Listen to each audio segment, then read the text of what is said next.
Hey everybody, in this video we're going to be showing you a great method of painting a Flesh Tearers Space Marine for Warhammer 40,000 by Games Workshop.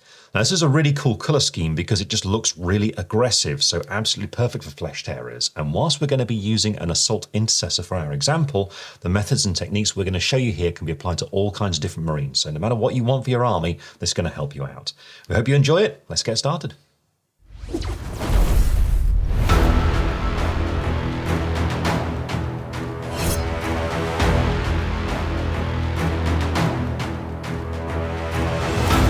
The first stage for painting your Flesh Tearers is to pick out a good undercoat colour for the colour scheme, and here I like to go for a nice sort of medium grey colour, so I've used some standard grey from the Colour Forge here, which I find is a really nice starting point for the red in particular on the miniature, but also the other colours, though there is of course some black on there. So often people will like to undercoat this chapter black, but even though the black sort of stands out because it's across the top of the model, most of it is red, so it's a good idea to go for an undercoat that works well for that.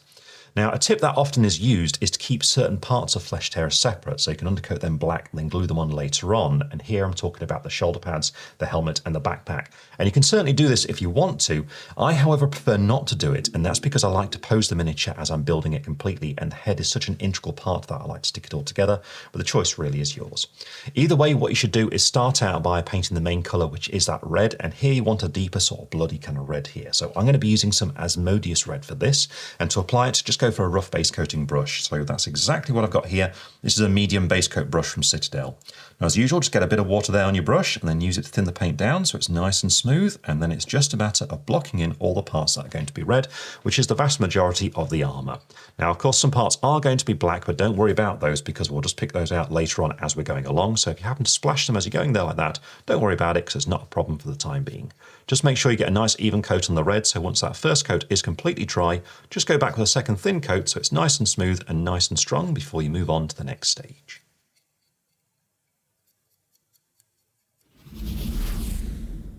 Once you're happy with the finish to that red, the next thing to do is to block in the black armoured parts, and at the same time we can block in the black parts of the weapons here. Now later on there are going to be two different tones of black because we also got to do the joints in the armour black. It's going to be slightly lighter though to give the impression of a different material. In this case we're just looking at the armoured parts, the shoulder pads, the helmet, that sort of thing.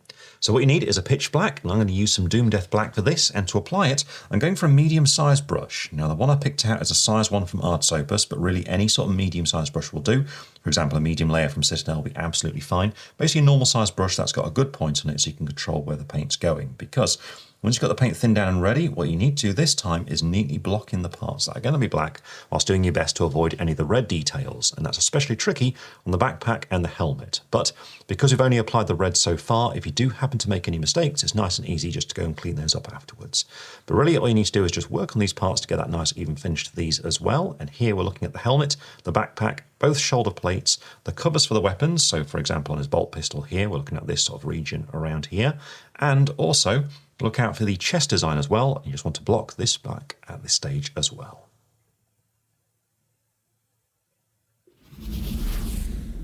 With that, we've now got the two major colours of the Flesh Tearer established, so now it's time just to do some smaller details with base coats before we move on to putting the first wash on the miniature. And what we should do now is start out with the leather details, so the belts, holsters, that sort of thing. Here you want a nice medium brown, so I'm just going to use some Ancient Forest for this. With that done, it's then time for the joints in the armour, and here's where we need that off black to get a different sort of textured appearance from what we've got on the black armour. So in this case, I'm going to be using some Death Reaper. Then finally, it's time to base coat all the silver details, and here I'm going to use some Surcoat Silver. But first of all, what we need to do is base coat the leather, so I'm using some Ancient Forest, and to do this I've switched to a slightly smaller brush now, so this is actually a size 0, just for a little bit more control because some of the parts of the belt in particular are quite tricky to get to because the armour plate's surrounding them. So on the palette, just make sure you thin that paint down again, but really this time just use it to remove excess paint whilst twisting the bristles together to get a nice good point, because this way you'll have that accuracy as you block this in. So we are looking for the leather details such as the belt, and you can see exactly what I mean here as I start to work in amongst this detail. Means sometimes putting the brush at a bit of a strange angle, but as long as you brace yourself and you're just nice and steady and just take your time, and then you'll be able to finally get to these details nice and easy. So we're looking at things such as this, and also we've got the leather on the holster around here to do as well.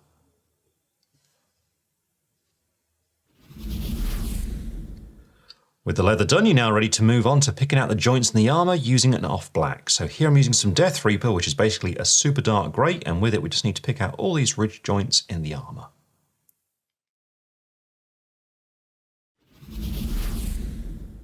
And finally, it's time to base coat all the silver details. So here I'm using some Surcoat Silver, still being applied with that size 0 brush, and we're looking for features such as these silver parts on the weapons, like we've got this part just down here. Also on the chainsword, in this case we've got things such as the teeth and also the motor too. But on the main part of the armour, keep an eye out for any plugs such as this one round here, and also any vents on the backpack as well.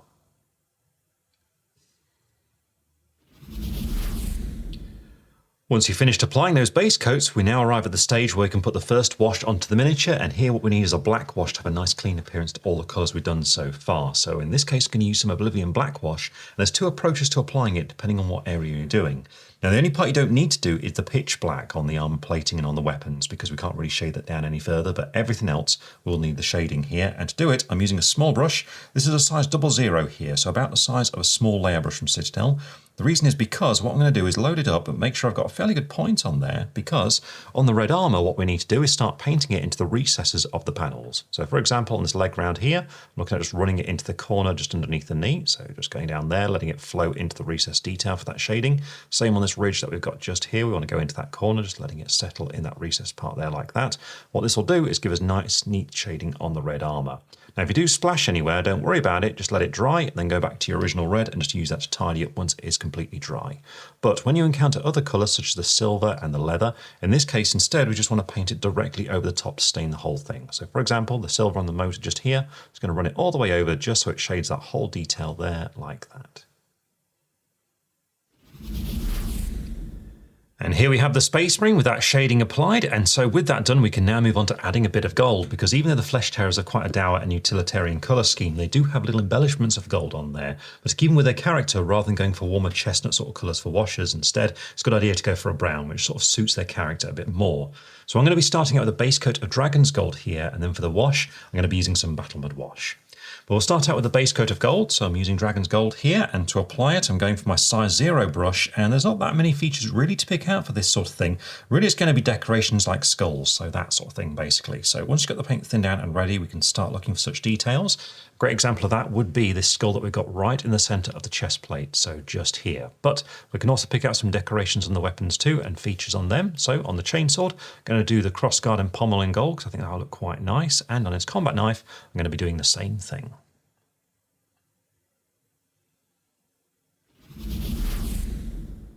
With that done, we can then apply a wash over the top. So here you need a brown wash, and I'm using some Battlemud Wash, and all we do is just neatly apply it directly over these areas to give them some shading.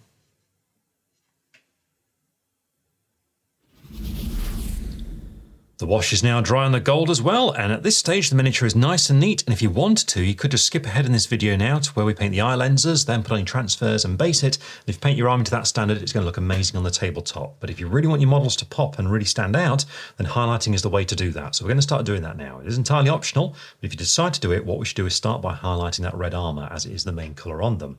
Now, a cool little subtle thing about the Flesh Tearers is that when you're choosing your highlights for the red armour, you kind of want to go towards oranges leading towards fleshy sort of tones, because what this does is gives this subtle appearance of a colour of bloody muscle on there, so really suiting in with their character. So that's why we're going to the colours we're using here. The first one I'm going to use is some Evil Eye Red, which if you take a look at it on my palette, you can see is sort of like a salmony red sort of colour, so going towards those more fleshy tones there. Now to apply it, what you'll need is a fine brush, and I'm using my size 00 here, because the idea with this stage is that we're going to be following all the edges and angles on the armour, basically picking them out with a line of this colour. So this is going to be edge highlighting.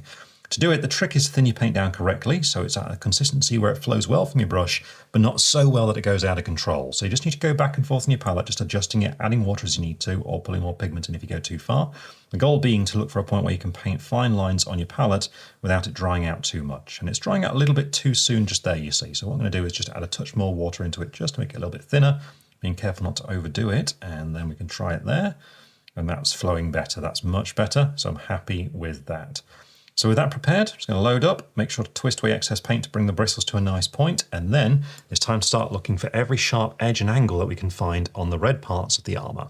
So if we take a look at this plate just here, in a lot of cases you can actually approach these with the side of your brush, and if you skim along them like this, what you'll do is build up a sharp line of that colour along that edge, giving it a nice highlight very quickly and very easily. Now when you're using this technique to apply highlights like this, it is a matter of just turning the model to make sure that you're comfortable so that the hand you're using to paint this on is nice and steady so you get those straight lines lines nice and simply there like that. Now you won't always be able to do this. In some cases the angle will be a bit too hidden away for you to reach it like that, such as this one that we've got here on the body.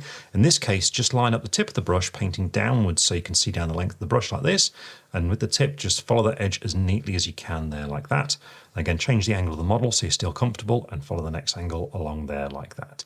Now, without doubt, this stage will be the longest stage of painting your Flesh Tearer, but once it's done, it's really going to pop. And the neater you are here, the better it's going to look. So don't rush it. Just put on your favorite podcast and just take your time, and you'll be done before you know it.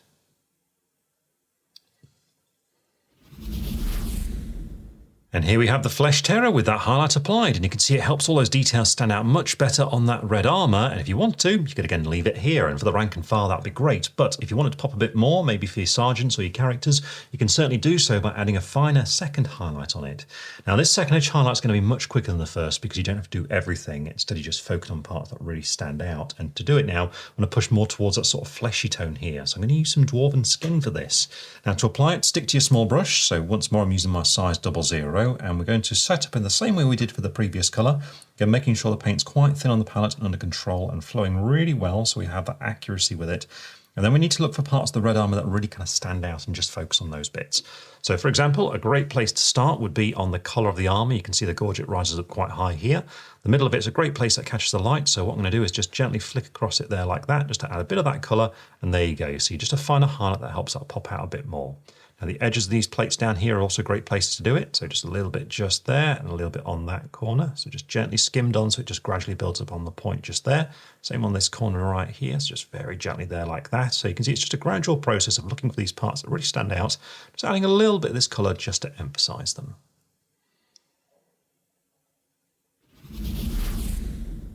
And there we are with that. The red parts of the armour are now fully highlighted. And you can see what I mean by using those sort of orange, slightly fleshy tones, that what we're doing is sort of alluding towards it being like muscle. So with that done, we can now highlight all the black details too. And we're going to go concentrating on that black armour. But remember, at the same time, there's also the weapons to do and the joints in the armour. Now for this, we should start out with a darkish grey. So I'm going to use some Dungeon Stone grey here. And if you decided to go for that second edge highlight on the red, then you can do the same thing on the black parts of the armour, which I recommend you do in that case, just to make sure everything balances. In this case, you'll need a light grey, so here I'm going to use some Carcharodon grey. But first of all, what we need to do is start out by applying the edge highlight with Dungeon Stone grey. So to apply it, I'm going for that small brush again, because the technique here is going to be just the same as what we did with the reds earlier on. I'm going to thin the paint down to make sure it's flowing really well. And you can always test it on your palette to make sure it does those fine lines. So I think we just need a touch more water here. So there we go. Remove the excess and then just test it, and that's definitely flowing better, so I'm happy with that.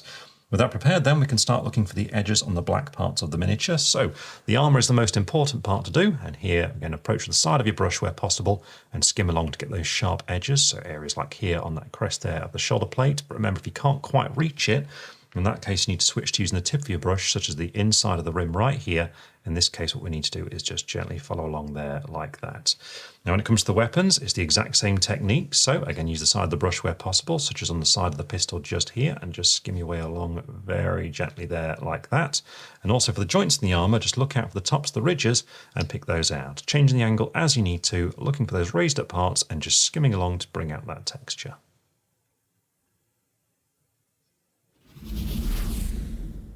With that first highlight applied, you can now move on to an optional second edge highlight on the black details with a lighter grey. So here I'm using some Carcharodon grey, and as I mentioned earlier, this is something I'd do if I'd done that second edge highlight on the red armour to make sure everything's balanced.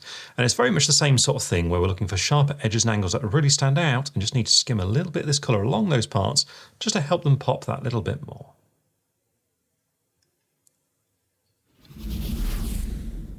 And here is the Flesh Tearer with all that black detail highlighted too. So now what we can do is move on to highlighting those remaining colours, and we can start out with the leather here. In this case, all you need is a lighter brown than what you used for that original colour. So in my case, I'm going to go for some Wasteland Brown. With that done, it's then time to move on to the metallics. And here for the silver, we can use a really bright silver. So I'm going to use Mithril Blade. And then for the gold, we want a very bright sort of pale gold. So here I'm going to use some glistening gold. But first of all, what we need to do is highlight the leather. So I'm using some Wasteland Brown here, and to apply it, I'm sticking to the same brush because this is going to be very much the same sort of technique as what we just did on the armour. Except with leather, you can afford just to be a little bit rougher to add a bit more texture into it. So with the paint thinned and ready, we can start looking for these features, such as the holster around here. And whilst I am looking for those edges, such as the one going along here, as I go along, I'm just going to allow the brush to start dotting a little bit, just to give the impression of a bit of rough texture there on the edges of that leather.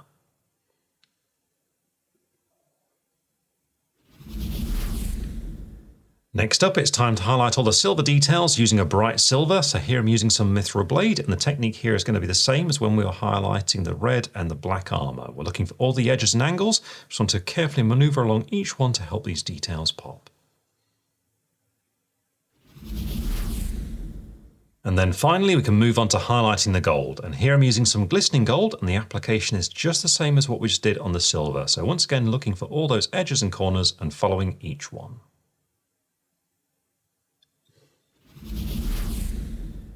And with that, the Flesh Tearer is now fully highlighted, so it's time to paint the eye lenses. And for this, we're going to go for a kind of glowing green effect. And to do it, we need to start out with a pure white. Here I'm going to use some White Star. And then what we're going to do is use one of Citadel's contrast paints. We need a bright sort of emerald green one. So I'm going to be using Warp Lightning for this. But we'll start out with White Star, and to apply it, what I'm going to use is that small brush again. I'm right down to my size 00 for this one because, of course, the eyes are quite small. But the trick for doing this technique is to begin by just painting a line in the middle of the eye lens. And they're already black, which is great, so they're in shadow. That's going to give us some shading as we add the green later. But for the white, just make sure it's nice and thin and smooth on the palette, and just bring the bristles to a nice point, and then brace your hands as steadily as possible and approach each eye lens from the side, go in this direction like this, and just gradually go in there and just paint a line right in the middle of the recess. So just in here. Once you're happy with the white, it's then time to move on to some Warp Lightning, which I have thinned down with just a little bit of water, and with this, approach from the same sort of direction, and just let it run into the whole recessed area of the eye so that white shows through in the middle.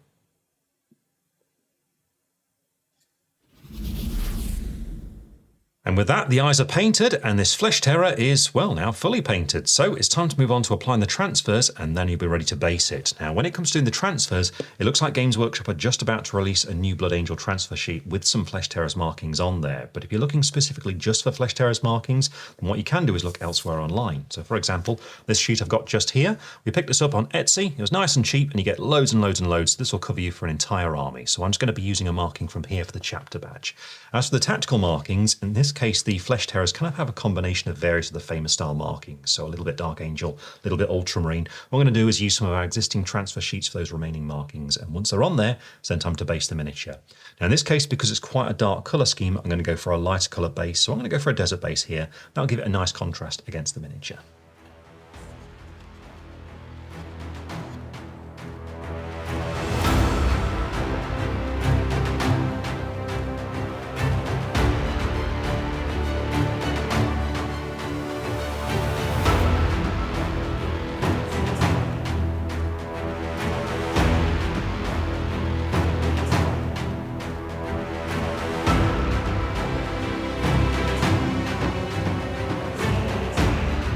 With the base now fully painted, this Flesh Tearer is complete and ready to be unleashed upon the enemies of the God Emperor.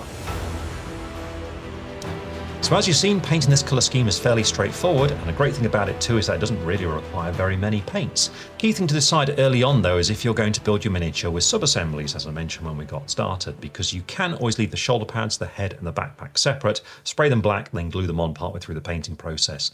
The choice is entirely yours if you do this. I personally prefer not to because I enjoy the actual posing of the miniature, and if everything goes together, it's a bit easier to get cool dynamic poses, but the choice really is entirely up to you. The next thing is that a key part of painting the miniature is when you're highlighting it. If you choose to do this, especially on the red, just really take your time and be as neat as possible, because the neater you are here, the better the final result's going to be. So have fun painting your Flesh Tearers, and we'll see you again very soon.